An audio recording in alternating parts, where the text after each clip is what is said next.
متابعينا أهلا بيكم حلقة جديدة من بودكاست حديث الأهرام.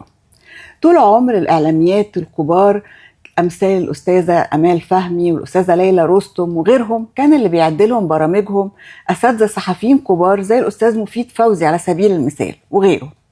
لكن لما تبقى الإعلامية أو المذيعة هي في الأصل صحفية كبيرة الأمر هنا بيختلف، وهو ده حال ضيفتنا اللي مشرفانا النهاردة واللي وراها قصة نجاح كبيرة مليانة شغف وجهد وعمل حاجات كتير هنتعرف عليها منها. مشرفانا النهاردة الصحفية الكبيرة والإعلامية الجميلة سهير جودة. أهلا بيك يا سهير. أنا سعيدة جدا جدا يا سالي إن أنا معاكي وإن أنا في الأهرام. الأهرام بالنسبة لأي حد من الصحفيين خارج الأهرام كان بالنسبة لنا فندق ال7 نجوم. طبعا أنا كنت في روزا اليوسف في المبنى الأولاني قبل ما ناخد المبنى التاني اللي احنا بنسميه القصر، متواضع. ففرق كبير لما باجي الأهرام بحس إن أنا في مؤسسة استثمارية أو فندق كبير. لكن عندي عشق المجموعة من رموز الأهرام الكبيرة الرائعة سناء البيسي، وست رائعة وجميلة جدا طبعا أستاذتنا كلنا. كان في بينا مشروع انها تعمل لي صورتي على نص الدنيا في الغلاف. كانت نص الدنيا يعني حاجة يعني طبعا ضخمة وفخمة جدا وجميلة. وأستاذ عبد الوهاب مطوع الله الرائع الجميل. وغالبا كنت هبتدي معاه في الشباب يعني. أول شغل صحفي عملته وأنا لسه في الجامعة كنت عاملاه للشباب ورحت له. هو أصلا أنا من كفر الشيخ فهو بلدياتي. وبعد كده أستاذ لبيب السباعي كان في مشروع برضو، بس كنت أنا بقى في روزا اليوسف ويعني لكن كان في مشروع إن أنا أعمل حاجة للشباب. ساعدت إن أنا كان بيبقى ليا مقالات نص الدنيا لما كانت أستاذة أمال فوزي رئيس تحرير. وبعد كده اعتقد 7 ايام كانت بتصدر من الاهرام. كانت بتتبع في الاهرام. كانت بتتبع في الاهرام. فكان برضو بينزل لي فيها مقالات. لا يعني انا احساسي بالاهرام احساس كده يعني. وانا جايه النهارده انا فرحانه وقاعده بتامل المبنى بعيون تانية بقى. فأنا سعيدة طبعا وجاية لك أنت صديقتي الجميلة، فسعيدة حبيبتي يا سهير، أنت منورانا النهاردة وإحنا كمان سعداء جدا بيكي.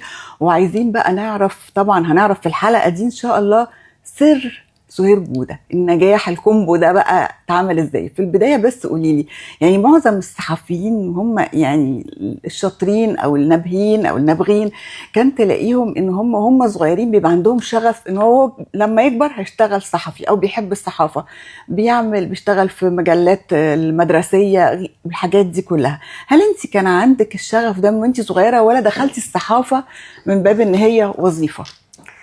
لا أنا من وأنا صغيرة وأنا كان عندي مدرسة اسمها حمدية محمد يونس، فأنا فاكرة الاسم كويس، يا رب تكون عايشة. هي كانت من اسكندرية وطبعا أنا من كفر الشيخ، كنت بعمل طابور المدرسة. هي لقت عندي القصة دي وإن أنا والدي الله يرحمه كان عنده مكتبة كبيرة جدا جدا، فأنا كنت بحب أقرأ من وأنا صغيرة وبقرأ الجورنال من وأنا صغيرة. عشان كده أنا حتى الآن معرفش أقرأ إلا من الكتاب.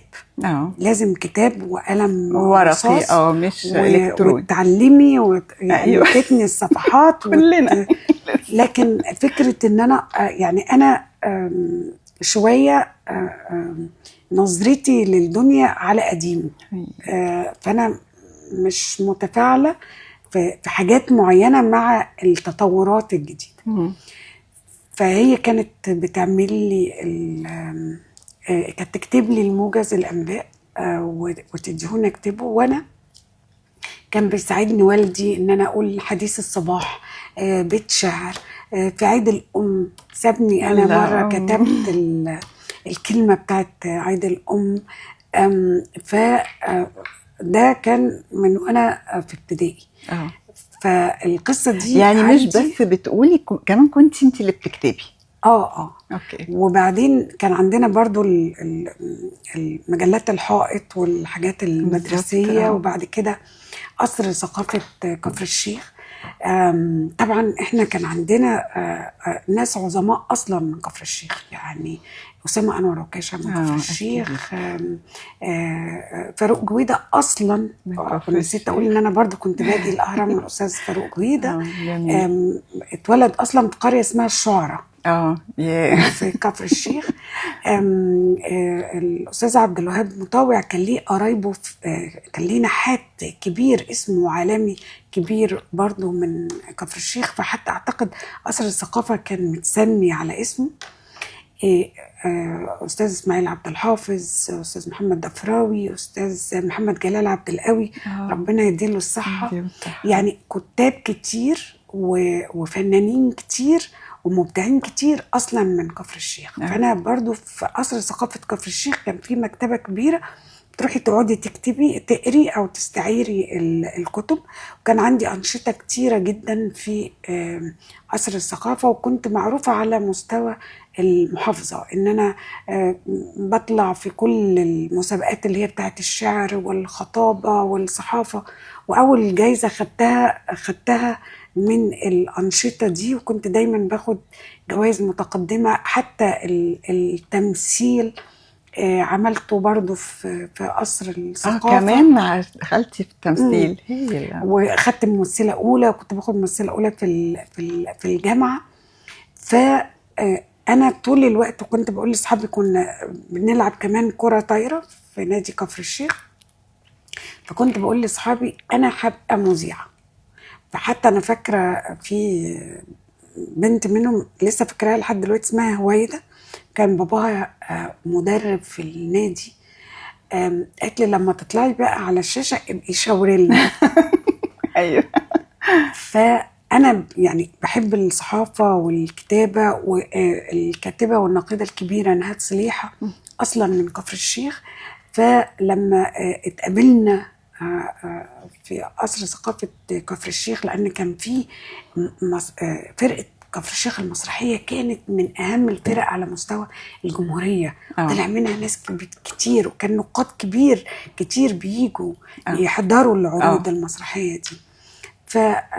وانتي كنت مشاركة في الفرقة أنا كنت دي؟ طبعا بس هم يعني كانوا كبار، أنا كنت صغيرة. بس بعدين عملت مسرحيات كبيرة، كنت أنا البطلة بتاعتها. لكن ما فكرتيش، ما بتقولي أنا عايزة أبقى مذيعة، ما فكرتيش إنك أنت تبقي ممثلة؟ أنت بادئة في مسرح يعني. كل الناس كانت فاكرة إن أنا هتبقي هخلص وعلى طول على معهد فنون مسرحية. بالظبط. يعني كل التوقعات إن أنا هدخل معهد فنون مسرحية. بس أنا ما حبيتش. حتى يعني الإذاعة المدرسية والإلقاء ده برضو يعني نوع من أنواع برضو الفن المسرحي. أكيد طبعا.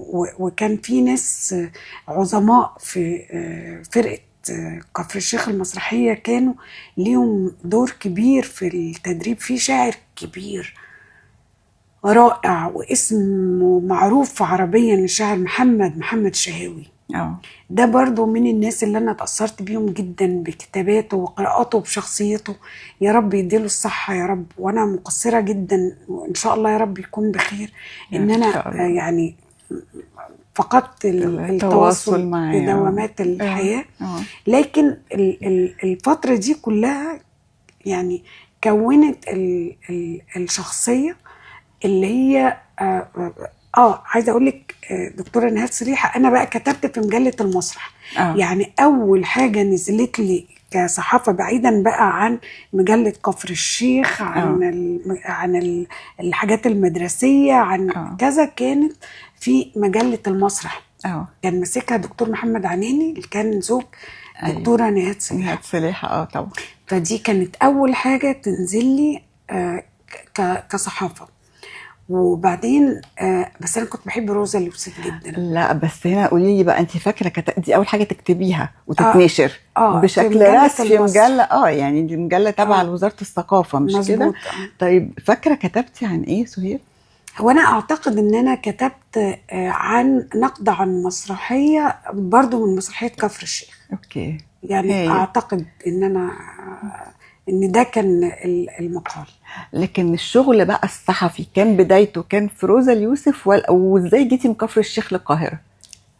انا جزء كبير من عائلة والدتي عايشين هنا في القاهرة، وانا طبعا طول الوقت يعني في اجازة الصيف كنت بكون هنا، وطول الوقت بقى عايزة اخلص الجامعة واجي عايزة اخلص الثانوي واجي القاهرة. ففكرة انه معهد فنون مسرحية، لا انا بحب المسرح وما زلت يعني ممكن يبقى من احلامي المؤجلة اني امثل مسرح. أيوة. مسرح بس ليه؟ المسرح حالة بتعيشيها وبتاخدي النجاح في لحظتها. قصة تانية خالص غير انا ما اعرفش امثل على شاشة. يعني انا ما اعرفش امثل في الحياة، فما اعرفش امثل على شاشة، لكن في المسرح كنت بحس ان انا واحدة تانية، نسخة تانية في عالم تاني. انا بقى كنت بحب، لان انا بحب القرايه جدا، كنت بحب مدرسه روزا اليوسف في الكتابه. انا كنت يعني بحب روزا اليوسف وكتابتها، يعني احس هي دي الكتابه وهي دي المدرسه اللي انا عايزه اشتغل فيها. كنت بتقري بقى مجله روزا اليوسف وصباح الخير. ايوه انا كنت لسه بقول كده، انا فاكره وانا صغيره برضو كان جبني جدا صباح الخير طبعًا وروزا اليوسف طبعا. وكان في بنت لبنانيه اعتقد اسمها سناء المجديلي حاجه كده، كانت تخلصت من حياتها علشان قضيه فلسطين.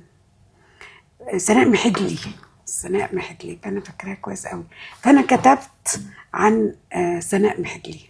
ف طبيعي ان الكتابات دي كانت شبه صباح الخير، مش شبه روزا اليوسف. وقتها رحت استاذ لويس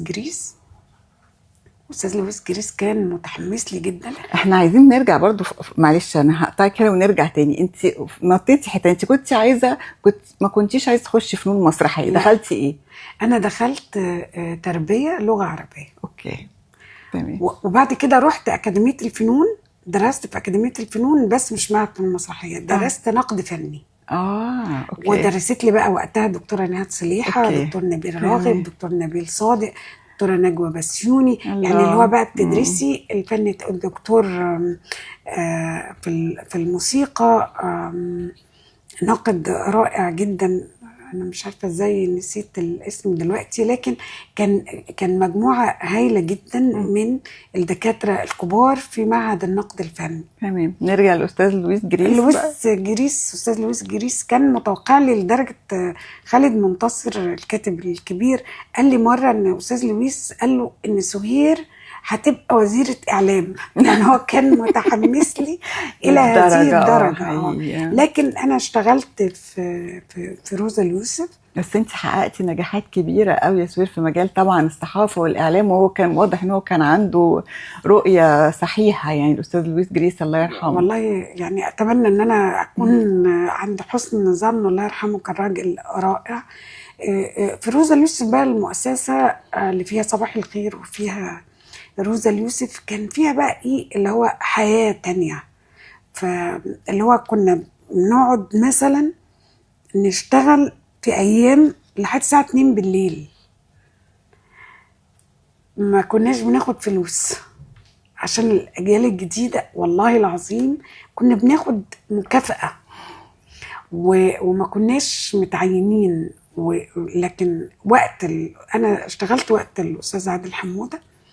وقت الاستاذ عادل حمودة كان بيخلي اسمائنا كبيره كده على يعني كأنك حاجه على المواضيع الصحفيه، عشان يبقى في مقابل معنوي. لكن يعني كنت بشتغل اللي هو بحب شديد جدا، رغم ان انا اتعينت في الاذاعه والتلفزيون. فعلا؟ بعد كل ده ما تعينتيش في روزا اليوسف؟ انا تعينت في الاذاعه والتلفزيون وانا بشتغل في روزا اليوسف. يعني او انا يعني اشتغلتهم هما الاثنين مع بعض. دي معلومه جديده عليا. بجد اول مره اعرف. انا فاكره ان انت في الصحافه طول عمرك، يعني انتقلتي للتلفزيون بعدين. لا الاثنين، اشتغلت في الاثنين. قدمت استقالتي يوم ما تعينت في روزا اليوسف بجد. بس بعد سنين احنا تعيين. الناس دلوقتي بتيجي تقول لك هتعين امتى؟ انا اعتقد ان انا قعدت 10 سنين، مش انا لوحدي، اجيال كتير كانوا بيبقوا رؤساء في الاهرام هنا برضو. لا احنا كان اصعب شويه في روزا اليوسف، لان ما كانش فيه فلوس. وكان في فتره كان استاذ محمود تهامي الله يرحمه كان مقتنع ان البنات لما بيعينها بتتجوز وتخلف وما بتشتغلش. وما كانش راضي يغير هذه الفكره تماما، حتى في وجود الاستاذ عادل حموده ما قدرش يقنعه. انا تعينت لما استاذ محمد عبد المنعم جه المجله رئيس تحرير ورئيس مجلس إدارة. فدي كانت يعني سنين طويلة انت بتشتغلي، بتعملي نجاحات وبتعملي يعني حاجات، حملات طبعا. يعني ما هو ده اللي انا عايزه اساله بقى. انت الاول يعني كانواع الصحافه، فنون الصحافه كتيره طبعا، التحقيق والحوار والمقال وغيره. انت كان اكتر حاجه كنت بتحبيها ايه؟ وهل اشتغلتي فيهم كلهم؟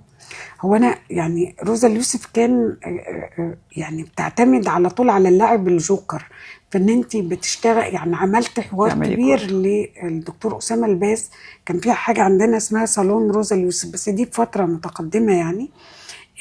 كان 8 صفحات، وعملت تحقيقات كتيرة جدا عن الدجل والدجالين. دي كانت حملة كبيرة جدا.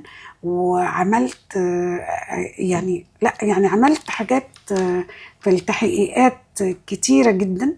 وعملت حوارات طبعا ثقافية وفنية. فاكرة أبرز جداً الحوارات، أو الأول قولي لي أحبهم ليكي إيه؟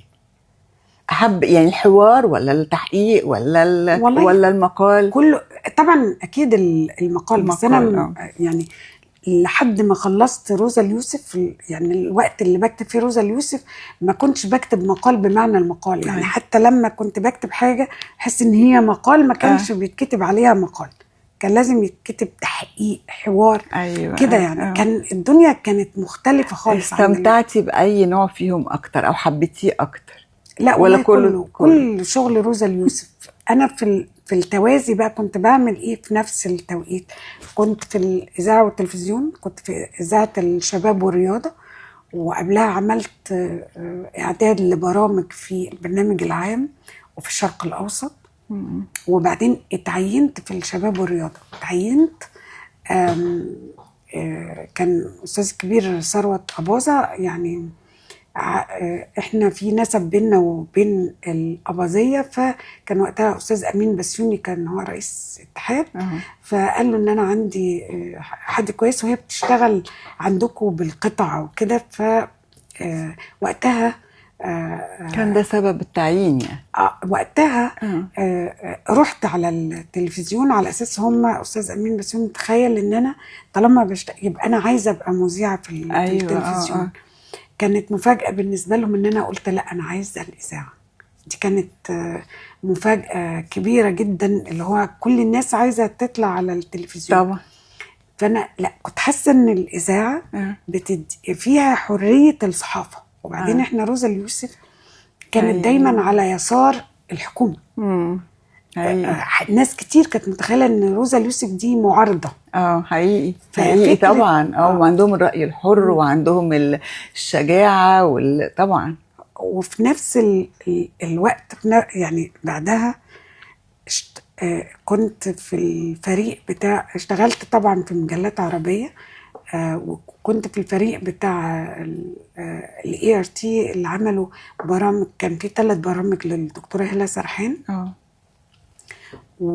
وفي نفس الوقت يعني اعتقد في حلقه من حلقات الدكتوره هالة سرحان يا هلا كانت مستضيفانا على اساس الاجيال الجديده. واحنا كنا عاملين حلقه كانت مهمه جدا، كان فيها استاذ طارق نور وحسين صبور، كان فيها الكبار بتوع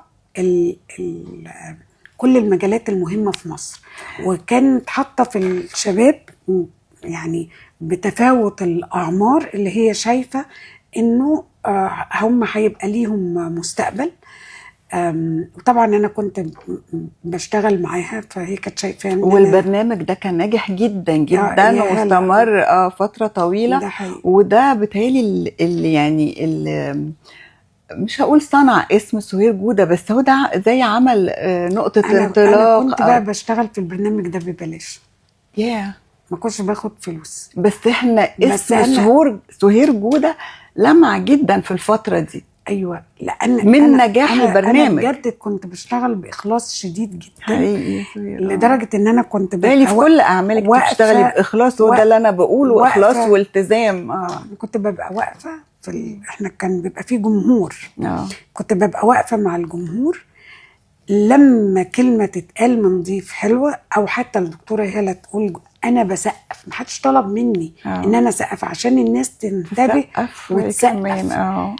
كل ده ما كنتش باخد فلوس. بس انا لما طلعت في الحلقه اللي انا بقول لك عليها ان انا طلعت فيها كجيل جديد، كانوا الجماعه بتوع LBC الفضائيه اللبنانيه بيدوروا على حد يبقى مراسل في القاهره. فكلموا وقتها الله يرحمه استاذ فاروق عبد المنعم، رجل الاعمال الشهير طبعا. وسالوه، فقال لهم ايوه انا اعرفها وهي صحفيه كويسه جدا فعلا وواعده وكذا وكذا، وقال فيها شهاده حق، وانا يعني دايما بفتكره بكل الخير، الله يرحمه. فاشتغلت في LBC. ساعتها بقى كنت باخد مرتب كبير جدا بالدولار، كنت باخد تعودتي بقى في الART. وطبعا الاذاعه مرتبات الحكومه، والروزا اليوسف ما فيش فلوس تقريبا. فاشتغلت لمده 6 سنين، كنت المراسله بتاعه LBC. وكان دايما كل الحاجات اللي انا بعملها كانت دايما تبقى الخبر الاول في نشره الاخبار. الفترة دي أنا استفدت منها جدا، لأن عملت علاقات، كنت بروح جامعة الدول العربية أغلب الوقت، نزلت الشارع، كنت بتعملي تحقيقات من كل مكان، بتروحي الرئاسة، لأنه ما كانش زي دلوقتي في قنوات اللي هو المراسل الاقتصادي والمراسل السياسي. التخصصات. لا، أنا كنت بعمل كل الحاجات. وكنت حامل في مريم وأنا في جامعة الدول العربية، وكان وقتها اخر ايام لدكتور عصمت عبد المجيد، فكان بيقول لي لو جبت بنت سميها عصمت، ولو جبت ولد تسميه عصمت. بعد كده اشتغلنا مع الوزير عمرو موسى. فالفتره دي وفتره الاذاعه كمان دول يعني انا عايزه احكي لك ان ده كل ده بالتوازي. انا يوم ما ولدت مريم بالتوازي، يعني انت كنت في الاذاعه المصريه وفي LBC وART في نفس الوقت. وكنت بقول لكم حاجه استثنائيه يعني، وكويس ان هي جت النهارده عشان تعرفوا مين اصل بجد سهير جودة. ربنا يخليك.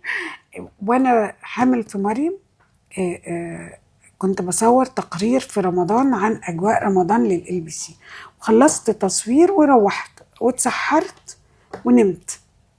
صحيت على آلام رهيبة مثلا بعد نص ساعة، ورحت المستشفى وولدتها الفجر. خبر أبيض. فكنت بصور يعني كنت مصورة لسه قبلها بكام ساعة وانا حامل فيها. فاكرة انه سافرت اسكندرية رغم ان الدكتور كان محذرني انه ما ينفعش السفر. سافرت اسكندريه رايح جاي. خلي بالك النشره دي كانت بتطلع الساعه 9 بالليل، فانت لازم تروحي تصوري وتمنتجي وترجعي تمنتجي وتبعتي. كنت ورحت لحد كان ساكن في الدور ال15 ومفيش اسانسير. لا ده مين الحد المهم قوي ده؟ كانت الست اللي ربت دودي الفايد. فكانوا بيحطوا لي كرسي قد كده حبك للشغل. يا خبر ابيض. كانوا بيحطوا لي كرسي اقعد عليه كل دورين لحد ما طلعت ال15 ونزلت من 15 ورجعت منتجت التقرير واروح ابثه من التلفزيون. انت متخيله انا وانت حامل؟ وانا حامل وفي الفتره الاولى وممنوع منع عليا الحركه. فانا يعني لما بفتكر كل الحاجات دي انا بقول ده ربنا، ده مفيش غير توفيق ربنا ورعاية توفيق ربنا طبعا. الاصرار على النجاح والتحقيق طبعا. بس لو اصرار من غير طبعا لازم الاصرار ربنا والاجتهاد، بيشوف بس حد مصر بيوفقه. ربنا طبعا بيوفق طبعا. وبيصل. لان انا دلوقتي انا ما اقدرش اعمل الحاجات دي. يعني انا مش عارفه انا كنت بعمل كده ازاي، بشتغل في كل الاماكن دي في نفس الوقت ازاي. وكان في كمان جريده سعوديه اسمها الرياض، كنت بشتغل فيها، اشتغلت فيها سنين طويله.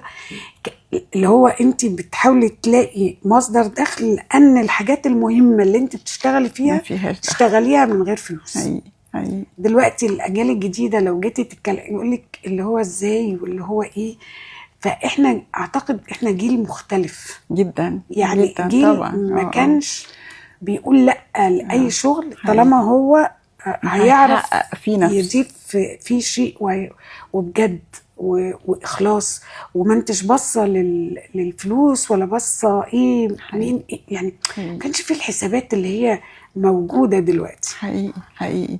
سهير، من كل الرحله احنا لسه دلوقتي في الصحافه برضو، او لو عايزه تقولي برضو في التلفزيون، ايه الحاجه اللي انت طبعا انت عملتي حاجات كتيره احنا مش عارفينها، بس ايه اللي انت بتشوفي ان هي دي زي ما بنقول كده خطه صحفيه؟ عملتي حاجات كتيره احنا عارفينها، بس انت بالنسبه لك حاسه ان هي دي حققت لك حاجه كبيره وعملت لك زي ما بنقول كده ساتسفاكشن، او يعني رضا عن النفس وسعاده؟ اي نجاح بيعمل سعاده، بس طبعا. عمري ما رضيت. يعني مش ما رضيتش اللي هو المعنى القيمه الرائعه اللي هي الرضا. لا، اللي هو عمري ما كنت حاسه ان انا اللي هو اقعد كده واتغر واقول ده انا عملت. لا، انا طول الوقت اللي هو لا ايه تاني. هي دي المشكله، ان انت كل ما بتعملي حاجه كويسه، طب ايه اللي بعد كده؟ ايه اللي بعد كده؟ فبيعقد لك الدنيا. يعني لما تعملي حاجه تسمع تبقي عندك مشكله هتعملي ايه بعديها. حقيقي. ف يعني لكن انا البيوت اسرار في الاي ار تي كانت من السنين الممتعه جدا في حياتي. وحقيقي علمها مع الناس لغايه دلوقتي. انا يعني من النجاح الكبير اللي حبيت الاي ار تي، وحبيت اللي انا كنت بعمله، والحريه الكبيره والقضايا المهمه اللي كانت بتتعمل، والشخصيات المهمه. تخيلي مثلا في حلقات كان بيبقى معايا نيلي وسعيد صالح ورجاء الجداوي وناس اخرين، يعني تخصصات اخرى غير الجمهور. مره محي اسماعيل جه قال لي لا انا هقعد مع الشعب، ما رضيش يقعد مع الضيوف، وقعد في الصف الاولاني. فالحاجات اللي انا عملتها في البيوت اسرار انا بعتبر انها كانت يعني انجاز لنا التعبير، يعني فتح في الاعلام المرئي طبعا. وناس كتير بقى قلدت الفكره دي. طبعا كانت يعني فكره جديده جدا. كتير حتى في التلفزيون المصري عملوها بنجوم سينما. يعني اتعملت كتير وبقت بتستنسخ كتير جدا. انا نفسي استنسخت يوم منها في الستات ما يعرفوش يكذبوا بعد كده. وبرضه الستات ما عرفوش يكذبوا، كل الناس استنسخته. يعني بقت القنوات تعمل خطتها ان احنا عندنا برنامج للستات الساعه 3 وبعد كده يعملوا الخريطه البرامجيه اللي عندهم. فانا اعتقد ان يعني ودي كانت فكرتك الحاجتين دول. لا، هو انا اللي عملتها، لكن الستات ما يعرفوش يكذبوا دي فكره واسم محمد هاني. لكن انا اللي حولت، هم كانوا عايزين يعملوا برنامج مرأة، فانا قلت لا انا مش بعمل برامج، ما فيش حق، انا ضد فكره برنامج مرأة اصلا. تخصص برنامج المرأة اجتماعي. صح. فتوك شو اجتماعي، فاشتغلت على توك شو اجتماعي. جبت دكتور مصطفى الفقي وجبت دكتور جابر عصفور كان وزير ثقافه، وجبت على فكره وقت الستات ما يعرفوش يكذبوا كانوا الرؤساء اللي كانوا مترشحين للرئاسه وقتها كانوا بيتنافسوا، كانوا سايبين البرامج الكبيره وبيتنافسوا على انهم يجوا. الستات ما يعرفوش يكذبوا طبعا لانه عارفين جمهورهم، جمهور البرنامج طبعا. دكتور ابو الفتوح جه، واعتقد اتعمل له جماهيريه كبيره جدا. استاذ حمدان صباحي، احمد شفيق، كل المرشحين المهمين في الفتره دي اللي هي ما بعد الثوره كانوا بيجوا. فده ما كانش برنامج مرأة خالص. بعد كده في مرحلة لاحقة جبت السيدة جيهان السادات، وجبت الوزير علم صلحي الله يرحمه يعني، وجبت منير فخري عبد النور. فأنا ما بحبش تصنيف، أصل ده برنامج ستات وده برنامج مرأة، وحتى دايما أقول هو برنامج يقدمه ستات لكن هو توك شو اجتماعي. فأنا يعني كافحتك كتير عشان ارسخ فكره ان ده انا موافقاكي جدا. زي ما يكون لو في برنامج للستات يبقى في برامج للرجاله كمان. لا يعني هي برنامج اجتماعي. انا موافقاكي جدا، شو اجتماعي حقيقي. انا موافقاكي جدا. انا عارفه انه الصحفي، انا عارفه وفاهمه انه الصحفي او الاعلامي كل عمل بيعمله، كل حوار بيعمله بيبقى مهم جدا بالنسبه له، مهما كانت الشخصيه دي شخصيه بسيطه او شخصيه كبيره او شخصيه عاديه. لكن انتي ايه اكتر شخصية حاورتيها وفاكرة الحوار ده كويس جدا ومأثر فيكي لغاية دلوقتي سهير؟ والاسباب ايه؟ لا والله كتير جدا. يعني الحوار بيجي في دماغك ايه السيدة جيهان السادات، حوار الأستاذة رجاء حسين الله يرحمها، الوزير منير فخري عبد النور الله يرحمه، فنان الأوبرا وكان ممثل حسين. لا الذاكرة بقت صعبة جدا دلوقتي. أنا عارفة. لا شوفي أنا ما فيش كامي، حسن كامي ما فيش موضوع ولا شخصية، لان انا اللي بعد، فمش هجيب شخصيه بتعمليها مش حباها. انا فاهمه، انا متاثره بيها جدا، انا فاهمه عاملاها بحب، لكن انا فاهمه ده كويس جدا. لكن انا بسال في حاجه اثرت فيكي، في حوار معين اثر فيكي ومعلق معاكي، لو قلنا لك دلوقتي هنعرضه وتقولي انا عايزه اتفرج عليه تاني، او ساب اثر فيكي؟ والله كتير يعني. انا يعني مثلا الحلقات اللي انا عملتها عن الدجل والشعوذه في البيوت اسرار، وكان معايا دكتور خالد منتصر ومنال عمر والشيخ جمال قطب، وكنت ببقى متخيله انه الناس هتقتنع بالفكر الحقيقي والنقدي، وانها تراجع كل الخرافات اللي في الثقافه اللي عندها. وكنت بتفاجئ بالناس لا بتسأل على مين الدجالين مثلا اللي احنا بننتقدهم او اللي احنا بنتكلم عنهم. فدي كانت يعني على قد ما بتبقي سعيدة ان انت بتعملي وعي، على قد ما بتحبطي ان في لسه ناس بتسأل ضد الفكرة اللي انت عاملاها. ففي حاجات كتير قوي. انا لما بقعد واجيب حلقات قديمه من البيوت اسرار ببقى سعيده قوي. ببقى قاعده بجد سعيده. تفتكري بعد السنين دي كلها يا سهير احنا لسه محتاجين للنوعيات دي من البرامج؟ من الحاجات اللي انا فاكراها قوي، عملت لما اروح، انا عملت في القاهره والناس الحكايه فيها ان وحزب الكنبه. في الحكايه فيها ان لا في حزب الكنبه جبت في حلقه واحده محمد رمضان وسيد حجاب، وقلت مصر دول ودول حقيقي. مصر كل حاجة. فكانت برضو دي من الحلقات. لو دلوقتي بفكر انها الحلقة دي اللي كان فيها محمد رمضان وسيد حجاب، وبرضو عملت في البيوت أسرار كان معايا النجم محمد رمضان، كانت معايا الدكتورة هدى زكريا، وكنا بنتكلم اجتماعيا عن نموذج البطل اللي بيقدمه والانتقادات اللي بتوجه لهذا النموذج و فبرضو دي من الحاجات اللي انا فاكراها. لكن في حاجات كتيره جدا يعني الذاكره ممكن تبقى استعفاكي قوي دلوقتي. هو بمناسبه انك بداتي بالاساتذه الكبار القمم امال فهمي وليلى رستم. انا امال فهمي طبعا على الناصيه كنت طول الوقت بسمعه يوم الجمعه، وبسمع ما يطلبه المستمعون برضو مشيرة كامل. اسعدني الحظ طبعا ان انا لما دخلت الاذاعه شفت كل العمالقه. انا بحب الاذاعه جدا، شفت حكمه شربيني اللي ما كنتش بنام الا على الشعر والموسيقى، واستاذ سناء منصور واستاذه ايناس جوهر طبعا، واستاذه نجوى ابو النجا واستاذه امينه صبري واستاذه ناديه صالح واستاذ عمر بطيشه، يعني استاذ فاروق شوشه واستاذ هلا الحديدي. لا يعني انا دلوقتي اللي هو انا لا ده انا كنت محظوظه بجد ان انا شفت الناس دي واشتغلت معاهم.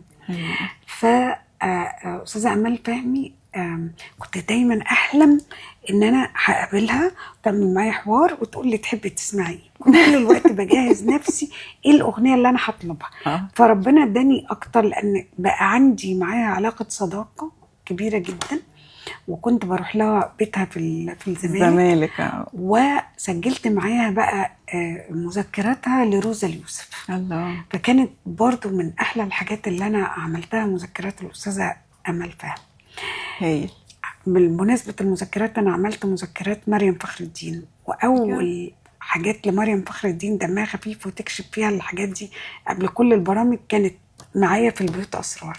كنت قبلها عاملاها لها في الصحافه، جزء كان في روزا اليوسف وجزء كان في مجله عربيه اسمها سيدات السادات. دول شخصيات عظيمه. انا صادفني الحظ ان انا عملت حوار مع استاذه امال فهمي برضو للاهرام والاستاذه مريم فخر الدين، فطبعا شخصيات عظيمه جدا، حظ جميل. وكانت دمها خفيف جدا مريم فخر الدين. اما استاذه امال فكانت قصه كبيره جدا. واستاذه امال هي اللي ساعدتني ان انا مريم كنت عايزه ادخلها دار التربيه عند الدكتوره نوال الدجوي باي طريقه. هي اللي ساعدتني وقلت لهم دي بنتي ولازم تاخدوها، دي حفيدتي يعني دي بنتي دي حفيدتي فلازم تاخدوها. استاذه ليلى رستم. استاذه ليلى رستم اول ظهور ليها بعد غياب طويل كان انا قعدت ادور لان بحبها جدا، وبعدين اكتشفت انها ساكنه في المهندسين وكانت بتروح نادي الجزيره. انا مش عارفه انا قدرت اعمل ايه علشان اوصل لها واكسب ثقتها وتحبني وادخل بيتها واتعرف على بناتها. على فكره انا صديقه بنتها ايمان، يعني هي من الناس الاصدقائي جدا، ايمان بنت استاذه ليلى رستم. بس اعتقد ان ده مجهود كبير يا سهيل لانها ما كانتش شخصيه سهله. لا ما كانتش. اعتقد انا ما قابلتهاش بس بتهيألي ما بتثقش باي حد. انا الوحيده اللي كنت في البيت لحظه رحيلها واللحظه دي من اللحظات الصعبه اللي ما بنساهاش خالص. وطبعا كنت في الجنازه بتاعتها وفي العزاء. فأستاذة ليلى رستم عملت معاها علاقة صداقة وطلعت معايا برنامج كنت بعده في الوقت بقى كانت القناة الثالثة دي فجورة يعني. كان اسمه عالم الشهرة، كان بيخرجه العزيز الزميل عصام الأمير اللي هو دلوقتي عنده منصب مهم ويستحق. فعملنا لها الحوار مصر كلها كانت بتتكلم عنه، يعني كان حاجه مختلفه. فهي حبتني الظهور لاول مره بعد طول غياب جدا. وهي ست طبعا كاريزماتيك ما حصلتش يعني. ف كان في حاجات كتير متشابهه. هي بتحب القرايه والكتابه وبتشتغل صحفيه، فاحنا الاثنين يعني تشابه. لقيته بعد مشترك. كانت بتثق فيه. كنت اروح بقى اقعد معاها وقت كان المسلسل بتاع التركي ده اللي هو العشق الممنوع. لا التاني بتاع الخلافه حريم السلطان. حريم السلطان. كانت هي بقى انا ما كنتش بشوف المسلسل خالص، انت عارفه حلقات طويله وسنين. فقالت لي لا لازم تشوفيه، لازم تشوفي اللبس وتشوفي الاكسسوارات يعني هي كان عندها طريقه كده.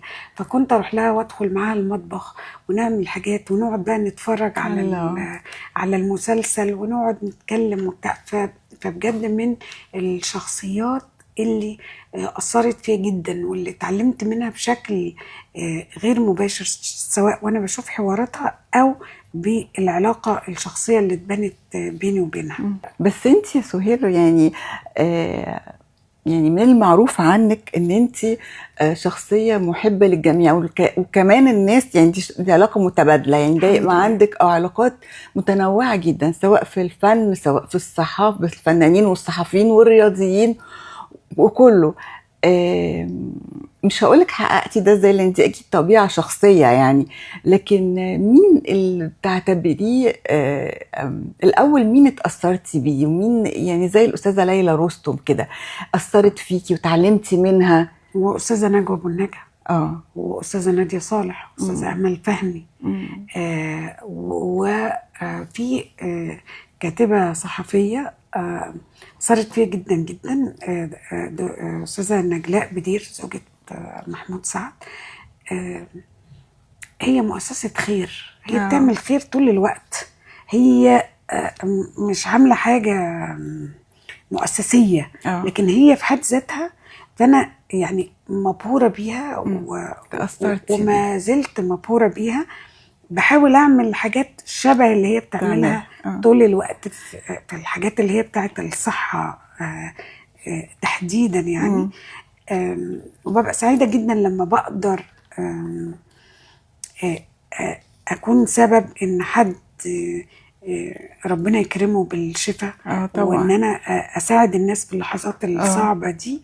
دي بجد كانت نجلاء بدير ليها فضل كبير ان انا شفتها بتعمل ازاي. وكنا مره حد من الشخصيات الكبيره يعني قال لي ما تيجوا نعمل، هي كانت بتعمل حاجه اسمها ايد على ايد في صباح الخير، وانا كلمته على اساس ان هو يساعد في المؤسسه دي. فقعد قال لي طب ما تيجي ونعمل حاجه مؤسسيه وكده. فقلت لنجله، فقالت لي لا انا يعني مش عايزه. اعتذرت له، لكن قلت انا هعمل زي ما هي بتعمل، يعني زي هي ما بتعمل كده انا هعمل برضو. حاجه يعني في الظل، يعني حاجه مش معلنه، بتعملوا خير في الظل من غير ما حد يعرف. بس انت الاعمال بتاعتك دي خاصه بالصحه بس؟ يعني اغلبها الحاجات للصحه. طيب برضو للعلاقات يا سهير، انت زي ما بقول كده ان انت عندك ما شاء الله يعني شبكة علاقات كبيرة وحقيقية، ده رزق وحقيقية، مش مصطنعة، ومش عشان انت اعلامية ولا صحفية بس. مين المميز عندك؟ مين الاقرب لك وليه؟ يعني مين اقرب حد ليكي وبترتاحي وبيبقى فيه زي كيمياء بينكم، بتبقي ده بتحسي ان هو ده الشخص او الشخصية اللي قريبة منك؟ بصي انا يعني عندي دوائر كتيره جدا مختلفه طبعا قوي متنوعه جدا، انا فيها ثراء قوي ما شاء الله الحمد لله. يعني انا بقول ان في ناس ربنا بيديلهم رزقهم في الفلوس، وفي ناس ربنا بيديلهم رزقهم في نجاح كبير قوي، وفي ناس ربنا بيديلهم رزقهم في محبه الناس. فانا الحمد لله الرزق بتاعي هو موجود في حب الناس وفي ثقه الناس. صح قوي فيا، وان حد يلجأ. انا ساعات بستغرب ان حد لاجئ لي في شيء، وانا كان ممكن اتخيل ان انا لو عندي حاجه انا هلجأ للشخصيه دي، فان انت يبقى انت اللي بيتلجئ لك، فده بيبقى عبء، ده رزق من ربنا. على قد ما ببقى يعني حابه القصه، على قد ما ببقى متوتره ان انا يعني يا رب اديني، طالما حطيتني في الحته دي اديني القوه واديني الطرق واديني البصيره اللي انا اقدر فيها اساعد الناس. فالحمد لله يعني انا يعني دي الثروه الحقيقيه، فكره ثقه الناس ومحبه الناس. الناس بتتكلم عنك ازاي، بتقول عنك ايه، دي بالنسبه لي بالدنيا. يعني انا مثلا كتير مثلا حد يقول لي هو انت راكبه العربيه دي عشان يعني مش انت اللي سايقه، فانت اكيد عندك العربيه تانية وكده. اقول لهم لا، هي دي عربيتي. فهو مش لا ان هي عربيه بسيطه مش ماركه كبيره يعني خالص. ففكره ان انت، انا سعيده وانا تمام، ما عنديش يعني انا بقول لك انا اشتغلت اغلب حاجاتي من غير فلوس. فانا فكره الفلوس دي عمرها ما كانت هدف. الهدف هو النجاح، ان انت تعملي حاجه ناجحه، ان انت تنجحي الناس، ان انت تبقي انت بتساعدي ان انت تعملي شخصيات وكاريزما وبتاع، وهم بينجحوا وربنا حقيقي. لا وانت معروفه عنك ان انت نجوم. شخصيه زي ما بيقولوا شخصيه جدعه الحقيقه. الواحد اول ما يقول سهير في ندوه مش عارفه ايه ابعت كاميرا من غير ما حد يطلب منها حاجه، هي شخصيه جدعه وكريمه وجميله. ربنا يكرمك يا سهير. ربنا يخليك. طب قولي لي بقى، انت الانتقال بقى من الصحافه، سواء الاعداد الصحفي او الاعداد للتلفزيون او الكتابه او الراديو والاذاعه والصحافه المكتوبه للصحافه المرئيه، وانك انت تطلعي على الشاشه مذيعه، جت امتى وبدات بايه وازاي؟ بصي، هو طول الوقت كان ده موجود. يعني وانا بشتغل ده كنت بطلع على شاشه LBC كمراسله. وبعدين اشتغلت في الART لما الدكتوره هالة سرحان مشيت وما كانش لسه محدد الواجهه اللي هي هتروحها. كان وقتها الشيخ صالح كامل كان شافني على الLBC، واعتقد هو كان ليه شراكه ما في الLBC. فكان في ربنا يمسيه بالخير مستر ميلاد بسادة، ده مخرج كبير جدا وعمل في التلفزيون المصري في بداياته عمل شغل هايل، وكان هو بيخرج الأستاذ حمدي قنديل. فمن الشخصيات اللي أنا سعيدة بيها برضو الأستاذ حمدي قنديل. ومرة عملت تحقيق من لبنان وعملت شخصيات مختلفة من لبنان كلهم عكس بعض، ونزلته في روزا اليوسف وهو أشاد بالمقال لما كان بيعمل برنامج في التلفزيون. كنت سعيدة طبعا. أستاذ حمدي قنديل بيتكلم عن موضوع ليا. مرة تانية عملت مع مريم رجوي اللي هي المعارضة الإيرانية اللي هي كانت مترشحة للرئاسة، اللي هو ما حصلش طول الوقت الفكرة دي، لكن هم مصدرينها المعارضة الإيرانية إنها تبقى هي الرئيسة. عملت برضو معايا حوار، وبرضو الأستاذ حمد قنديل اتكلم عنه، ده كان حوار في روزا اليوسف. فأنا كانت يعني البداية كانت على الكاميرا أو على الشاشة كانت من LBC؟ كانت في LBC. وبعد كده الART البيوت أسرار. فأنا طول الوقت الحاجتين مع بعض، يعني طول الوقت بعمل كذا حاجة مع بعض. يعني أنا كنت بعمل البيوت أسرار، وفي نفس الوقت أنا في فريق البيت بيتك. طبعا برنامج التلفزيون الأشهر. وروزا اليوسف. البيوت أسرار أنا عاملاه من أول لحظة، وهو أكتر برنامج أو هو آخر برنامج وقف. البيوت أسرار عشان كده بقولك أعظم وأحلى وأروع أيام حياتي هي البيوت أسرار والشغل في الART بجد. حد كان بيقول لي انت جايبه ضيوف مين ولا عامله موضوعات ايه، ودي قناه سعوديه، وكنت بناقش فيها الفكر. مره طلع معايا الدكتور عصام الشماع وقعد ينتقد الفكر الوهابي كل ده مفيش كلمه بتتحذف. فبجد كانت من اروع فترات حياتي البرنامج البيوت اسرار. وفي نفس الوقت كان لما بيعملوا استفتاء كان بيجي في السعودية والخليج كان يجي عمرو خالد ثم البيوت أسرار. لما يعملوا استفتاء في أمريكا وأوروبا وأستراليا يجي البيوت أسرار ثم عمرو خالد. فعشان كده البرنامج فضل مكمل لأنه كان باشتراكات. أوروبا وأمريكا وكندا كانوا بيشتركوا عشان البيوت أسرار موجود. البيوت أسرار أنقذني في أمريكا، وأنا كنت شايفة أن أنت كنت مع الدكتورة ماهرة دميس، كنت رايحة معايا أمريكا عشان فرح ابنها. وأنا طبعا ماشية معايا، أنا معرفش إحنا نازلين فين رايحين فين. ونمت بقى في الطيارة، وهي كتبت لي الورقة إن إحنا رايحين فين. فهي كتبت عنوان البيت بتاعها في نيويورك أعتقد. لما وصلنا الجوازات وهم اكتشفوا بقى إن أنا يعني صحفية ومذيعة ومش عارفة إيه وبتاع، فافتكروا ان انا جايه اعمل شغل هنا ومش مبلغه، وان انا جايه اصور بقى حاجات ومش عارفه ايه وبتاع. فهو سالني انت رايحه فين؟ احنا كنا ساعتها رايحين كاليفورنيا وهنركب طياره تانية نروح كاليفورنيا لانها حاجزه اوتيل هناك اللي في الفرح. او يعني هم قاعدين للفرح. ايوه. فانا قلت له كاليفورنيا، هو بقى الورقه مكتوب فيها نيويورك، فاعتبرني كدابه، انا كل ده مش فاهمه انا قاعده ليه. قعدت في اوضه بيسموها اوضه خلاص اللي بيروح ما بيرجعش، العزل دي. خبر ابيض.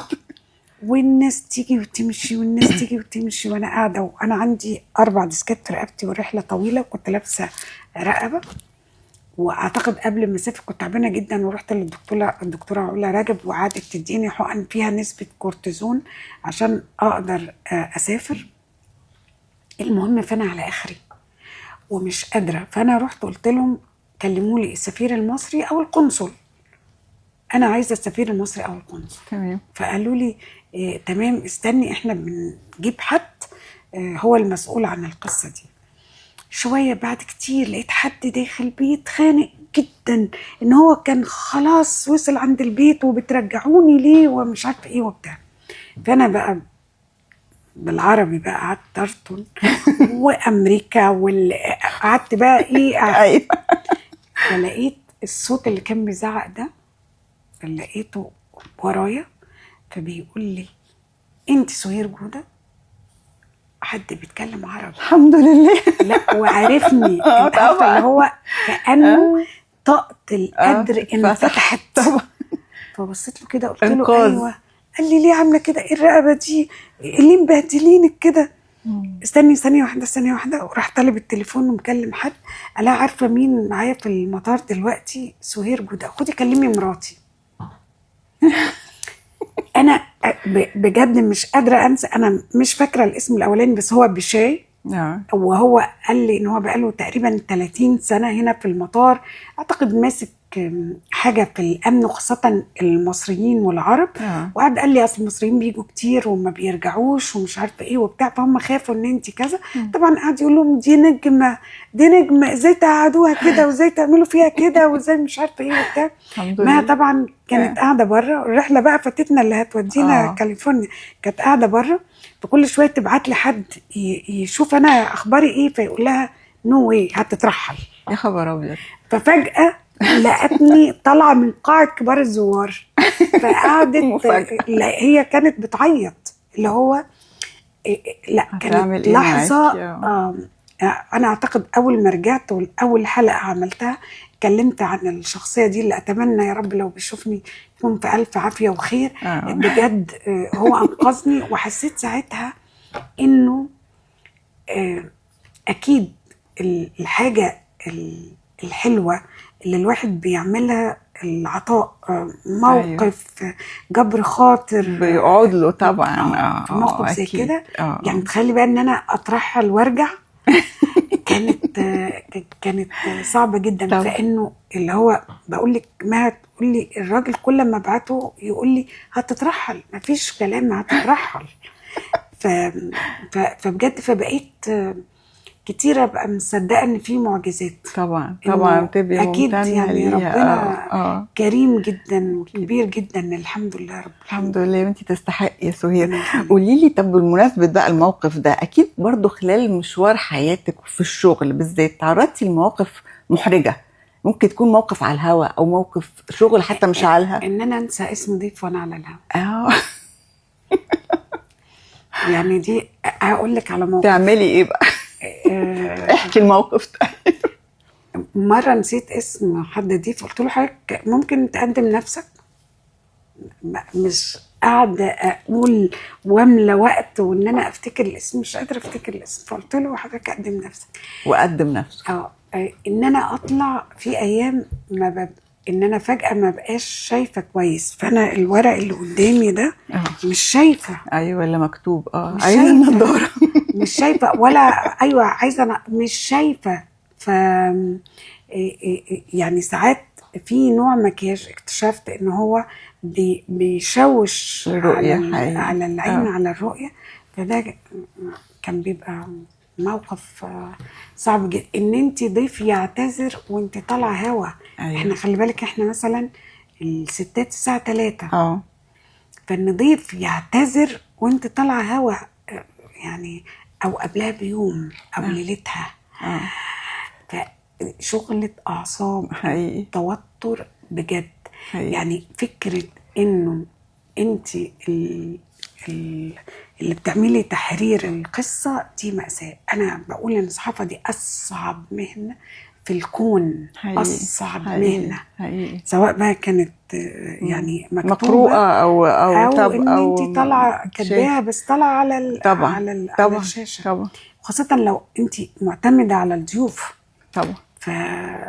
فبجد يعني على قد ما هي ممتعة جدا، على قد ما هي مرهقة وصعبة جدا جدا. هي سهير جودة زي ما انتوا شايفينها كده، هي هادية ورصينة وعاقلة جدا جدا وعندها حكمة، وهي حقيقي كده.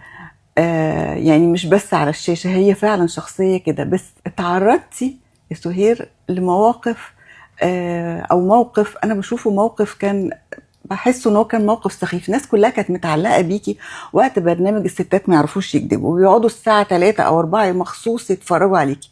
والبرنامج مع الاحترام الكبير لكل الزميلات الجميلات المذيعات اللي معاكي، لكن انت كنتي عامله بصمه كبيره قوي في البرنامج ده، ومع ذلك انت يعني مشيتي من البرنامج او سبتي البرنامج.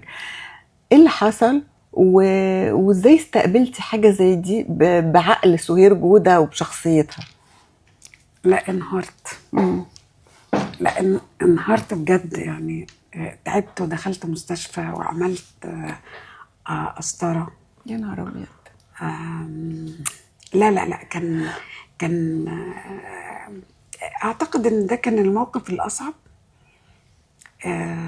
لان انا بعتبر البرنامج ده البيبي بتاعي حقيقي. فلو تخيلي ان انت عندك طفل كبر وبقى حاجة حلوة وحد اخده منك حقيقي. او خطفه منك. حقيقي. هو انا يعني مش هقدر اقول التفاصيل والكواليس والاسباب، يعني بعدين يمكن نكون قادرين ان احنا نحكي تفاصيل، لكن انا بتكلم على الرد الفعل عندي، لان انا ببلع الغضب، فانا كتومه جدا وعندي ثبات انفعالي. لكن لاني ما قدرتش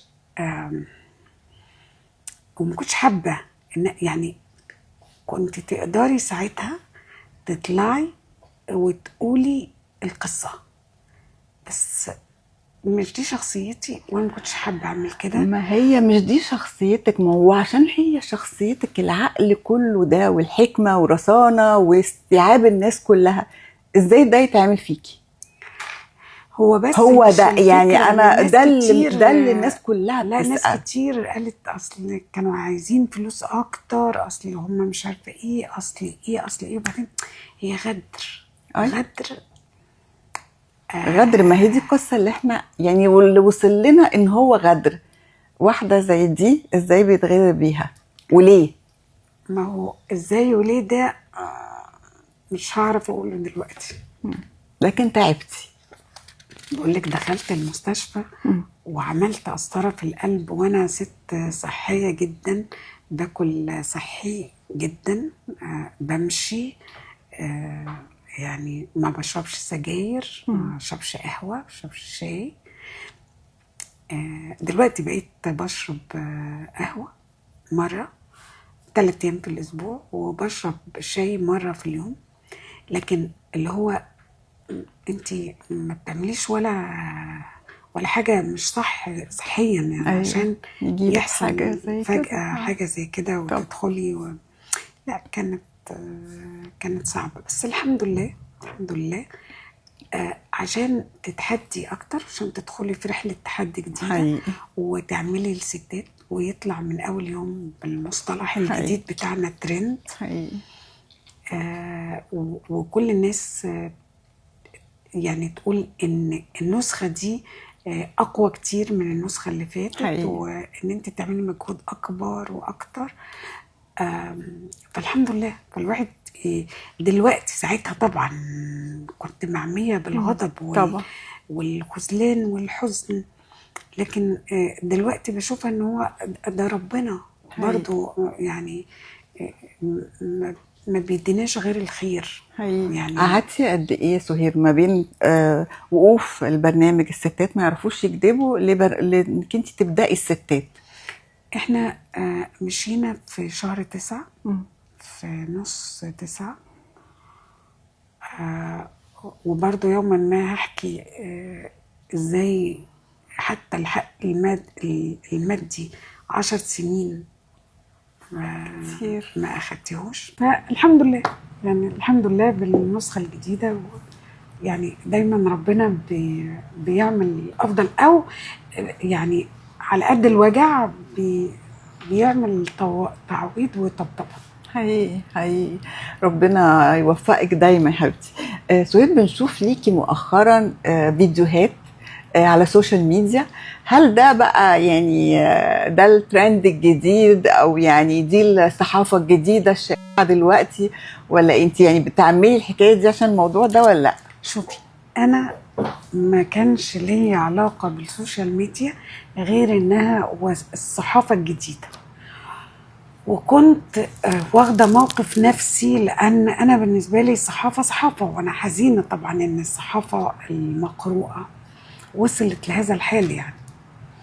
فكنت بتعامل معانا يعني مصدر معرفة، لكن لازم أدقق كل حاجة بشوفها طبعا.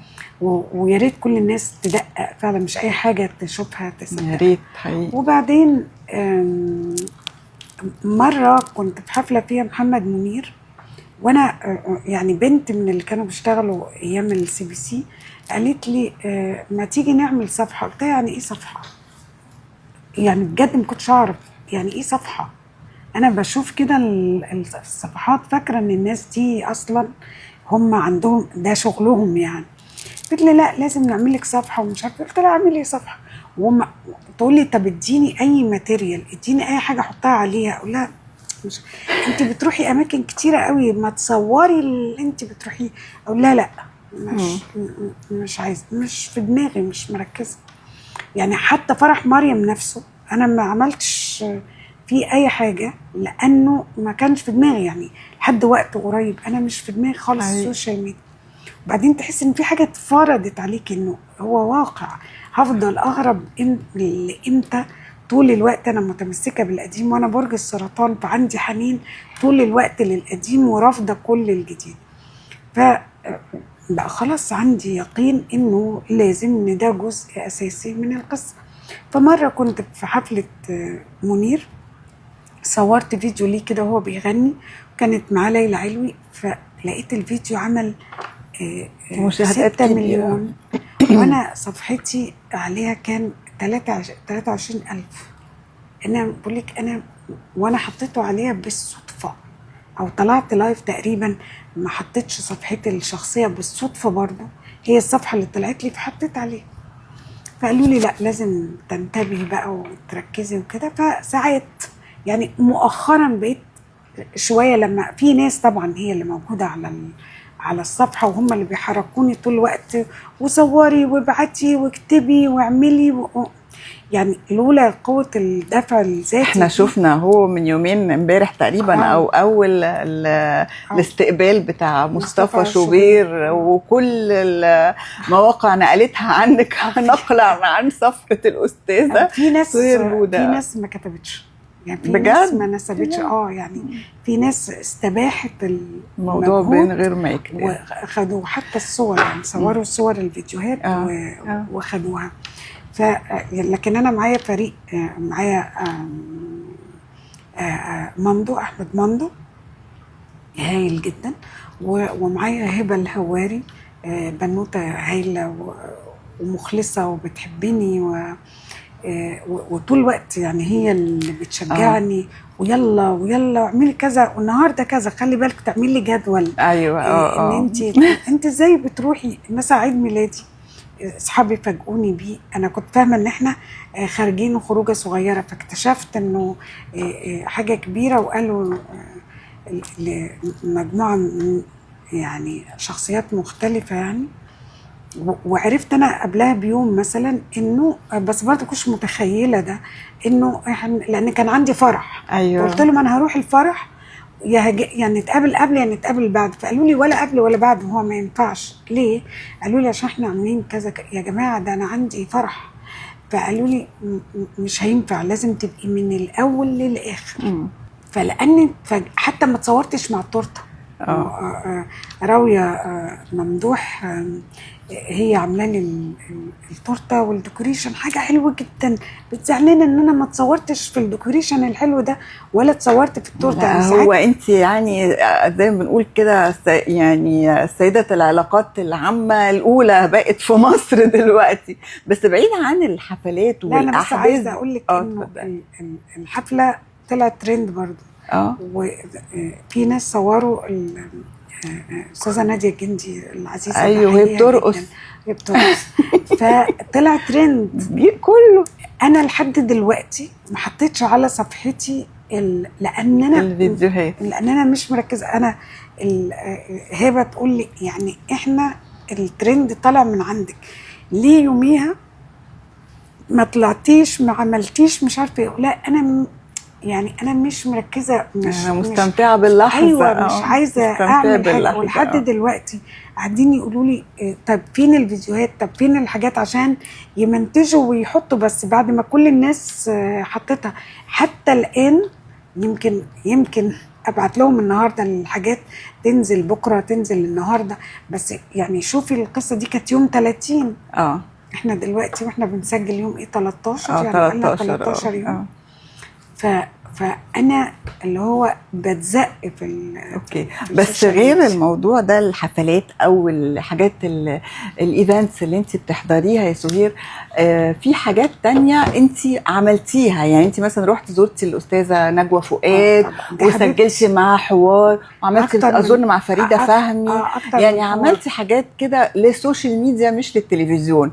الحاجات دي برضو دي عشان يعني دي بقى حاجه جديده بقى للصحافه الجديده بقى. ايوه بس برضو بقوه الدفع. ايوه انا بحب نجوى فؤاد جدا جدا، ومن الناس اللي بجد قلبهم حلو، شخصيه كده مثقفه كمل يعني. ونفس القصه الاستاذه فريده فهمي طبعا، وشخصيات كتير، استاذه مديحه حمدي. ايوه حقيقي. فشخصيات كتير جدا. عملتي تاني مين يا سهير؟ على المستوى الشخصي عملت انا بقيت بنسى، تفتكر ده مؤشر؟ طب عملتي حاجه تانية برضو انا عجباني قوي دلوقتي؟ رحت لمحمد منير. ايوه طبعا. عملتي حاجه برضو او بتعملي حاجه دلوقتي غير التصوير الفيديوهات دي؟ انت بتكتبي مشاعرك وبتطلع باسلوب كده مش يعني مش عايزه اقول ادبي، لا هو ادبي ولا هو صحفي ولا هو مقال. بتكتبي برضو على السوشيال ميديا. دي حاجة برضو مؤخرا بقيتي تعمليها؟ يعني كل الحاجات دي فعلا مؤخرا بقوة الدفع. يعني بتشرحي الموقف اللي انت فيه مع اسلوب برضو اللي هو الصحفي ورأيك في الموضوع. ما هو انت دلوقتي ما بقيتيش بتكتبي في الصحافة. وانا فترة كتير ما بتكتبيش دلوقتي في روز اليوسف؟ لا فترة كتيرة، فترة طويلة قصدي، كنت بكتب فيها للوطن ولليوم السابع. اوكي. كنت اسبوعيا ليا مقال في الوطن ومقال في اليوم السابع. وبعدين وقفت اليوم السابع وبقى الوطن. وبعدين وقفت خالص، اللي هو انشغال الحياة بياخدك. ايوه. فقلت لا، يعني مش هفضل طول الوقت مسروقة. ولان زي ما بقولك في ناس فوق دماغك هي اللي بتقولك واعملي كذا ودلوقتي كذا وفكري وانت عملتي الشخصية الفلانية، طب اكتبي عنها، طب ممكن تكتبي عن كذا، طب كده يعني. بس يعني انا سعيده بان انا يعني ايه دخلت في التطور ده. او عامله اثر كمان. الحمد لله. ايوه انا سعيده عشان رد فعل عند الناس. ناس كتير بقت متابعه بتشوف وبتتابع وبتقول لي، فبقيت مبسوطه جدا ان انت ان طول الوقت ما كنتش ليا علاقه صله بالسوشيال ميديا. فحاسه انه ان انت كمان، لان السوشيال ميديا معتمده على حاجات انا بالنسبه لي انا حاجات ادنى يعني. فان انت تكوني بتاثري وبتتشافي وانت بتعملي حاجات مختلفه عن الحاجات اللي بتطلع ترندات، فهو ده اكيد بيساعدني. اكيد اكيد. طب مع التطور بقى من الصحافه المكتوبه للاذاعه للتلفزيون للسوشيال ميديا، هل سهير جوده بتلجأ للشات جي بي تي؟ لا لسه خالص؟ دي لا، انا مجربتيش؟ خالص نهائي ما جربتش مش ناويه خالص. طيب؟ مش عارفه هقدر ولا لا، يعني مش قادره اقول لك ان انا مش هعمل كده. اه مش عارفه. اه بس انا يعني فكرت ان انا ممكن ألجأ له لو حبيت اوضب بيت، لو حبيت اللي هو الحاجات اللي هي ممكن يضيف لك او ينور لك حاجات، لكن في بقيه الحاجات يعني انا بستغرب الناس اللي بتعتمد عليه اعتماد كلي. اه هي سهير جودة من التنوع الكبير اللي عندها كمان عملت حاجة اسمها مهرجان الأفضل. المهرجان ده محقق نجاح كبير جدا، وهو مهرجان بيشمل جميع أنواع بقى، مش هقول فنون الإبداع كله. عملتي ده ازاي وشفت كل الفنانين بيجولك يعني بحب لله. جدا؟ الحمد لله. لا هو قناة النهار عندها موقع اسمه وشوش، فوشوشة كانت بتعمل حفلة سنوية بتكرم فيها النجوم. فأستاذ علاء الكحكي رئيس مجلس إدارة قنوات النهار عرض فترة إن أنا أبقى مسؤولة عن الحفلة وأبقى مسؤولة عن موقع وشوشة. عملت فترة موقع وشوشة، لكن الانشغالات الكتيرة ما خلتنيش ان انا اكمل، واكتفيت بفكرة الحفلات. وبعدين فكرت انا لما بروح حفلة بتكرم حد ما ببقاش مبسوطة، ما ببقاش شايفة ان في القيمة اللي المفروض تكون موجودة والنوعيات اللي تكون موجودة. فاول ما مش مبسوطة، ان حاسة انه الشخص اللي بيتكرم ده مش واخد قدره. لا، ان في شخصيات تستحق انها تاخد قدرها بطريقه تانية. ففكرت ان احنا اعمل حاجه اسمها انجاز العمر،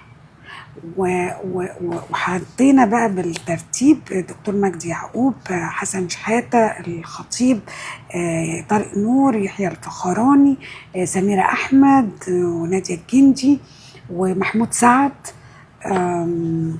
فكل يعني من كل مجال حد. بس وقتها كان كابتن حسن شحاته ما عرفتش اوصل له، فكابتن الخطيب جه وهو تعبان، كانت درجه حرارته عاليه جدا. فكنت سعيده ان انت بتغيري النوعيات دي، اللي هو فكره انجاز العمر. وبعدين بتدي الناس لانها تستحق، مش لانها هتجيلك، او مش لان انت هتقدري تجيبيها فهتدي لها جايزه. فاعتقد انه النسختين اللي اتعملوا اعتقد غيروا كتير في مفهوم يعني ايه يبقى عندي حفله تكريم، شكل الحفله ونوعيه المكرمين ونوعيه الجوائز. طبعا انا بشكر استاذ علاء الكحكي واداره النهار ان هم ادوني الفرصة دي، علشان برضو ده كان تحدي جديد ان انت بتعملي حاجة مختلفة، وممكن تكوني السبب في ان الحفلات او الناس اللي بتعمل مهرجانات بعد كده تبتدي تنتبه المحتوى يبقى عامل ازاي، والفريم الشكل يبقى عامل ازاي. حقيقي. وانت ما بتركزيش على نوع معين من الفنون، انت عامله لجميع انواع يعني الابداع الفني. مثلا بأول نسخة كان في نادر عباسي مايسترو الكبير، وكان في طبعا خالد الصاوي، كان في مدحت صالح. النسخة الثانية كان فيها أشرف عبد الباقي، كان فيها أحمد السقا، نيلي ونيلي طبعا إنجاز العمر، نيلي ورشوان توفيق. رشوان توفيق طبعا. وعادل إمام. الدورة كانت باسمه، والدورة الأولانية كانت باسم أستاذ نبيل حلفاوي لأنه كان لسه متوفي. وهم من الشخصيات اللي أثروا فيا جدا، ومن الشخصيات بقى، وانت بتقولي لي من شخصيات يعني نجلاء بدير، نادية كمال. نادية كمال دي صحفية جميلة جدا، وهي زوجة الفنان نبيل حلفاوي. ماما نوني، منى الدغيدي، مامة آسر ياسين، عنايات فريد، دكتورة منال عمر، سناء البيسي. طبعا سناء البيسي كانت معانا في النسخة الأولى لأن هي كانت سيدة الصحافة يعني. طبعا. وأستاذة فريدة فهمي كانت معانا في إنجاز العمر في النسخة الأولى. فكل الشخصيات دي يعني أكيد اتأثرت بحاجات كتيرة جدا منهم، وأتمنى أن أنا يعني أكون جزء صغير من إنسانيتهم وعطائهم وأدائهم في حضورهم في الحياة. سهير، لو خيروكي دلوقتي بين بقى الصحافة المكتوبة بس أو المذيعة والإعلام والصحافة المرئية بس، تختاري إيه؟ شوفي، أنا قناعاتي طول الوقت إنه الصحفي صحفي، سواء قدام الميكروفون إذاعة أو على الشاشة أو هو والقلم والصحافة. ولأن زي ما بقولك اشتغلت في LBC، فأنا كنت بس انت اكسبشن، انت حالة خاصة، يعني مش كل الإعلاميات أو المذيعين أو المذيعات هو في الأصل صحفي، يمكن تبقى حاجة مكتوبة له، هو مش صحفي. ما هو ده الأصعب. يعني لو أنا شغلة الصحافة شغلة صعبة جدا طبعا. يعني ما أنا بقول انت استثناء. معرفش أنا يعني لو أختار إن أنا ما بقاش صحفية وأتعب، لا مش هعرف. يعني متعبة جدا، مرهقة جدا جدا جدا. بس لا يعني أستاذ مفيد فوزي طبعا كان صحفي، كان طبعا رائع. أستاذ أنيس منصور أعتقد عمل حاجات في الإعداد لليلى رستم والناس كتير، وأعتقد قدم حاجات. لكن دايما الصحافة كانت بتسرق. بس هو أنا يعني الفترة اللي كانت الصحافة ممكن تسرقك أنا عملت فيها نجاحات، والصحافة وقفت. يعني أيوة، بالنسبة لي الصحافة المكتوبة وقفت. فبقى انت كل مجهودك في الصحافة المرئية. حقيقي. أصلا السؤال ده لما سألته الأستاذ مفيد فوزي، فكان دايما هو حابب قوي، بيقول يعني الوش ده ما كانش حد يعرفه غير لما طلعت على الشاشة. لكن هو طبعا كان بيحب جدا الصحافة المكتوبة طبعا. سهير جودة الأم بقى شكلها إيه؟ احنا عارفين عندها بنوتة قمر، الله أكبر، ربنا يحميها، مريم.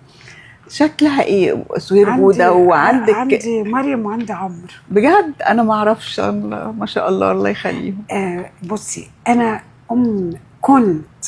كنت ام صعبة جدا وشديدة جدا، اللي هو الحاجات بمواعيد وما فيش حاجة اسمها خروجة آخر الأسبوع، وأصل ما فيش سفر. يعني مريم لما سافرت وأصحابها بيحتفلوا بيها عشان الفرح، عارفة اللي هم بيعملوها التقليعة الجديدة كده، اللي هم يحتفلوا يعملوا لها الحنة قبل الفرح.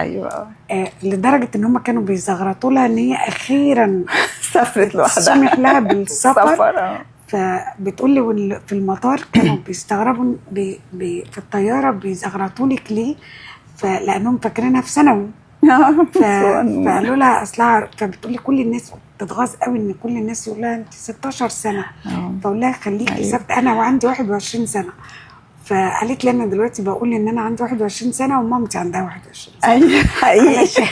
مامتي 18 سنة، أنا واخدة قرار أنا 21 سنة. يا رب نفضل كده على طول. ده قرار. طب خلاص أنا هقرر كده برضه. قرار مش مهم. هو لابسين النهارده أحمر زي بعض. أيوة، عاملين توافق من غير ما نتفق. حقيقي. فلفترة كنت صعبة جدا، وأنا اللي بصحي الصبح وبنزل المدرسة، وعمرو أقعد أذاكر له وهو يحط الغطا فوق دماغه إن هو نايم ومش سامع، وأنا أفضل أذاكر وأحمل اللي عليا.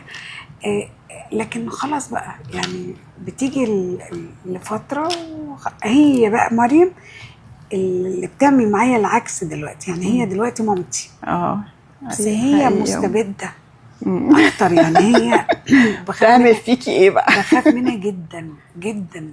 طب كويس، مش انا بس، كل امهات الظاهر كده البنات بقوا مستبدات. لا يعني اللي هو لو انا لبست حاجه، لان هي اللي بتلبسني، فلو لبست حاجه خارج النص اللي هي اتفقت معايا عليه بتبقى معركه كبرى كبرى.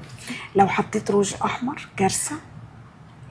انا زمان كنت احط الروج الاحمر وما تصورش طبعا عشان لو هي شافت الصور، وانا راجعه امسح الروج الاحمر عشان منها. انا هو خايفه بقى العكس، ها شفتي؟ لا يعني لا، مريم بس هي ذوقها حلو جدا جدا جدا وموهوبه جدا جدا. فانا بسلم مريم بتشتغل يا سهير؟ مريم إيه؟ ستايلست بالمعنى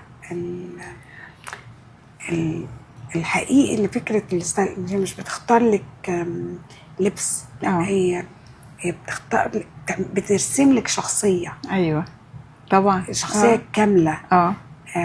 مش بس وكل لبس يبقى ايه شكل التسريحه، وايه شكل الجولري، وايه شكل الشوز، وحتى المانيكير وكل الحاجات. لا كل التفاصيل. وهي طبعا اللي بتعمل اللوك بتاعك بقى. يعني معظم الوقت. بس انا يعني بخرج عن النص برضو. وعمرو بيعمل ايه؟ عمرو خريج جامعه امريكيه مسرح وسينما، وبيحب الاخراج وبيحب الفن، بس يعني لسه انت عارفه الاجيال الجديده دايما مش بتبقى راضيه قوي عن عن الحاجات، وخاصه بيبقوا عايزين حاجات كتير في نفس الوقت. طلبه الجامعه الامريكيه في السنين دي اعتقد غير القدام. بحس ان هم شويه مش حابين او مش حاسين ان هم شبه الاجواء يعني. يوم في حياه سهير جوده بقى، يعني سهير بتعمل حاجات كتير جدا، يعني طبعا هي عندها اصدقائها وعندها حياتها الاجتماعيه الكبيره زي ما قلت، وعندها الحاجات الخيريه اللي بتعملها، وعندها شغلها اليومي. يوم في حياه، وعندها اولادها، وعندها زوج وبيت. الحياه اليوم في حياه سهير جوده ده بيبقى شكله ايه؟ شوفي انا بصحى بدري جدا. انا بصحى الساعه كام بقى؟ بصحى 7. دي عاده عندك طول العمر؟ هو الحقيقه للاسف انا بقت الساعه البيولوجيه عندي مظبوط على كده، او من كتر ما بيبقى حاجات في دماغي وما عنديش وقت طول اليوم. الفتره اللي هي من 7 مثلا ل10 دي الفتره اللي هي فيها حاجات ليا، يعني اللي هو ان انا وقتك بمشي فيها، بعمل رياضه فيها، بقعد اركز انا عايزه اعمل ايه النهارده، عندي ايه اللي ناقص في الشغل، ايه اللي لسه ما اتظبطش، مين الضيف اللي كذا. فدي اللي هي فتره بيبقى فيها صفاء وما بيبقاش فيها تشويش. بعد كده بقى بتدخلي المفرمه بقى، فخلاص يعني من 10 بقى تبتدي تعملي ايه بقى؟ من 10 بقى انت بتقعدي بقى ترتبي حاجتك وفطارك وحاجه التصوير، وتنزلي بقى تجهزي وتتابعي الدنيا. الانترو هناخد فيه ايه، وايه الموضوعات المطروحه، ومين هنكلمه على التليفون، تفاصيل الحلقه لحد ما بتخلصي الحلقه. لما بخلص الحلقه بيكون عاده عندك مناسبات كتير، ممكن يبقى كذا عزا مع كذا فرح مع كذا في نفس الوقت، فدايما بيبقى معايا حاجات سودة البسها، وابقى معايا اكسسوار تاني عشان لو رايحه فرح او رايحه مناسبه تانية، فيبقى كده. فانت 12 بالليل مثلا، 1 بالليل كده يعني. بس في ايام لا، في ايام بشتغل فيها في البيت ما بنزلش يعني، الا لو حاجه صعبه، يعني لو مستشفى لازم تروحي تزوري حد، لو عزا. لكن بحاول في الاربع والخميس والجمعه لو ما كانتش حاجه مهمه وضروريه جدا ان انا بقعد فيهم اشتغل في البيت. وتعملي رياضه كل يوم يا سهير؟ الحمد لله، يعني الحمد لله. على الاقل المشي كل يوم.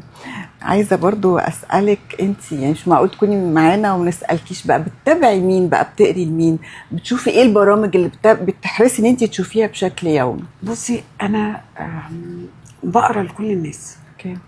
مفيش حد معين مثلا انت تحبي تقولي ده لازم اقرا المقال بتاعه؟ دلوقتي لا بس يعني زمان يعني لو سناء البيسي كاتبه حاجه، لو استاذ عادل حموده كاتب حاجه، لو دكتور مصطفى الفقي كاتب حاجه، لا بتقري لهم بقى لغايه دلوقتي؟ طبعا استاذ سناء كل يوم جمعه طبعا ده لازم.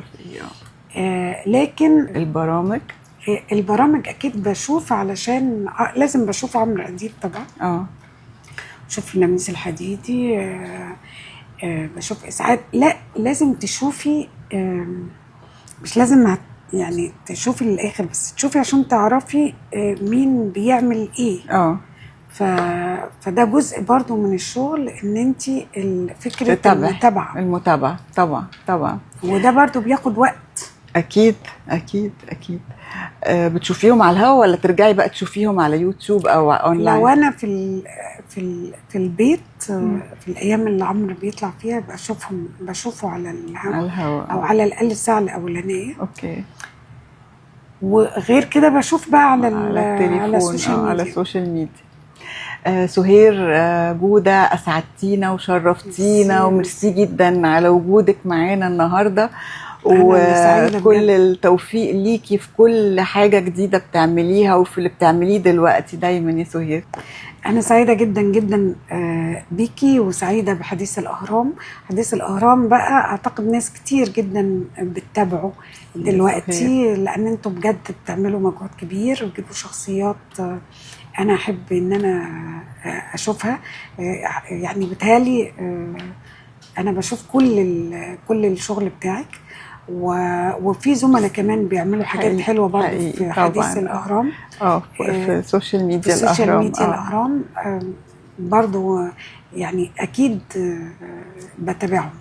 وكنت سعيده ان انت كنت موجوده معانا في حلقات الدكتور عبد المنعم عماره. انا اللي كنت سعيده جدا، واعتقد رد الفعل كان حقيقي كان حلو جدا جدا حقيقي. ناس كتير كمان سالوني قالوا لي مين دي وكده، يعني فكنت سعيده قوي. ميرسي يا سهير، والله شرف ليا، وميرسي جدا على كلامك الجميل ده، وسعيده ان انت يعني حد قامه زيك يكون بيتابعنا ويكون حكمه علينا ان احنا يعني كويسين وكده، فدي يعني تعمل لنا سعاده وشرف كبير قوي. لا انا اللي والله بشكرك، وانا في الاخر شخص بسيط لكن عنده حس، لا انت بيعرف استاذه الحاجه كبيره طبعا. لا ازاي؟ لا خالص ولا استاذه ولا لا ازاي.